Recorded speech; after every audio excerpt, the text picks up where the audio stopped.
देशाच्या सुजाण मतदारांनो, नमस्कार.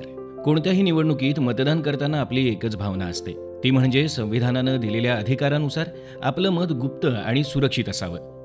मतदारांच्या या अधिकाराचं रक्षण करण्यासाठीच भारत निवडणूक आयोग निवडणूक प्रक्रियेत मतदानासाठी इलेक्ट्रॉनिक मतदान यंत्र अर्थात EVMचा वापर करत आहे. आपलं इलेक्ट्रॉनिक मतदान यंत्र म्हणजे बॅलेट युनिट, कंट्रोल युनिट आणि व्हीव्हीपॅट या 3 घटकांचा संच आहे. ज्या यंत्राद्वारे मत देण्याची प्रक्रिया सुरू केली जाते ते असतं कंट्रोल युनिट.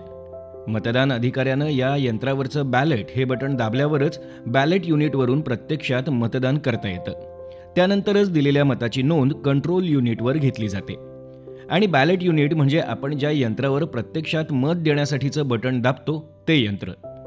बॅलेट युनिटवर निवडणूक लढवत असलेल्या उमेदवारांची क्रमांकानुसार यादी असते आणि त्या उमेदवाराच्या नावासमोरच त्याचं निवडणूक चिन्ह आणि त्यासमोर त्याला मत देण्यासाठीचं बटन असतं.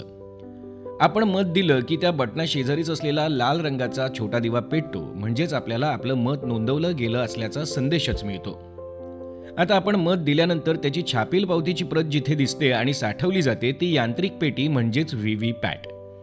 इंग्रजीमधलं या घटकाचं पूर्ण नाव वोटर व्हेरिफायबल पेपर ऑडिट ट्रेल असं आहे. मतदारानं बॅलेट युनिटवरून आपल्या पसंतीच्या उमेदवाराला मत दिल्यानंतर त्या उमेदवाराचा बॅलेट युनिटवरील अनुक्रमांक, त्याचं नाव आणि त्याचं निवडणूक चिन्ह असलेली छापील पावती या पेटीच्या दर्शनी पारदर्शक भागातून पाहता येते. मतदारांसाठी 7 सेकंदांकरता ही पावती दर्शनी भागात दिसत राहते आणि त्यानंतर ती त्याच पेटीत साठवली जाते.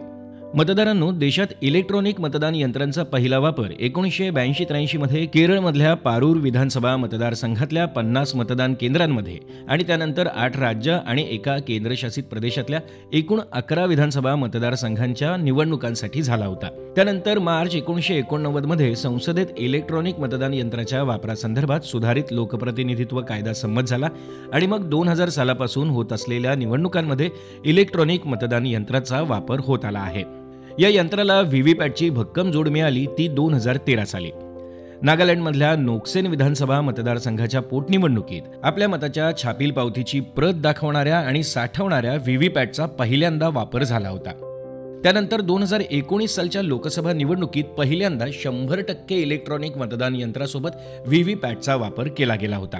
2019 साली सर्वोच्च न्यायालयानं आखून दिलेल्या मार्गदर्शक तत्वांनुसार मतमोजणीच्या वेळी प्रत्येक विधानसभा किंवा लोकसभा मतदारसंघातल्या किमान 5 मतदान केंद्रांमधल्या इलेक्ट्रॉनिक मतदान यंत्रांद्वारे मिळालेल्या मतांची संख्या व्हीव्हीपॅटमधल्या मतपावत्यांशी पडताळून पाहिली जाते.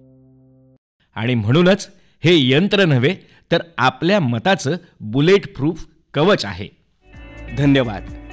मुख्य निवडणूक अधिकारी महाराष्ट्र राज्य यांच्यातर्फे जनहितार्थ प्रसारित.